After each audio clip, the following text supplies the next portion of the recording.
আগুন আমি লবার ফোরা বাজারের আমি এখানে মার্কেটের মধ্যে সাইডখানে যাতে ফাঁক দিছি সাইডে বড় দোকানে এটির মধ্যে গেছি ফটফট আবাসর এখন একটা অন্ধজি জানি বেকুল আমি যাতে ওই একটা ফানার দোকান আছে নিচের ফানার দোকান বেকুন যাতে হয়ে এখন ফায়ার সার্ভিসের ফোন করো ইতার ফায়ার সার্ভিসের আমার ফোন করানোর পরে মানে আইয়ের গিয়ে এখন তো যন্ত্র জ্বলে গেছে বড় দোকান এটি আর এটি বেকুন ক্ষতি গেছে অনেক দোকান আর 3 জন তেনা মারা গেছে আর মেডিকেল আছে 28 জন বলে হওয়ার। আমার ভাইয়ের নাম মুস্তাকিম। কত বছর ধরে কাজ করে এখানে? কোথায়? এখানে ও কোনো কাজ করে না, এমনি ঘুরেতে ঘর থাকে না, শয়তানি করছে বেশি। বাসায় কোথায়? নতুন ব্রিজ তাই না, এখানে থাকে বাচ্চাদের সাথে বেশি দুষ্ট। সেটার জন্য কালকে ঝগড়া করে গেছি আমি।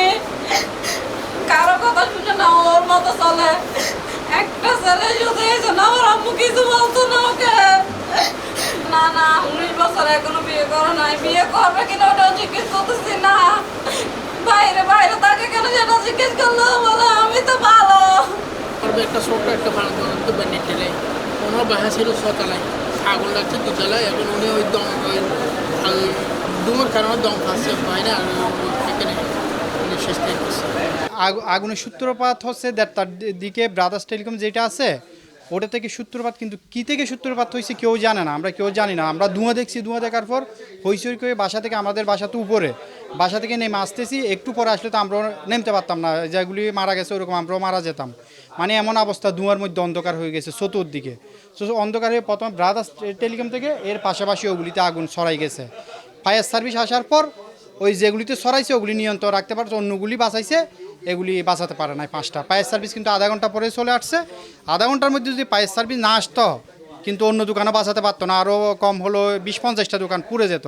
এই যেমন পাশাপাশি আমার দোকান আছে, আমার দোকানও বাঁচাতে পারতাম না। এখানে ধোঁয়ায় অনেক ক্ষতি হয়েছে, কিন্তু আগুনে পুড়ে নাই।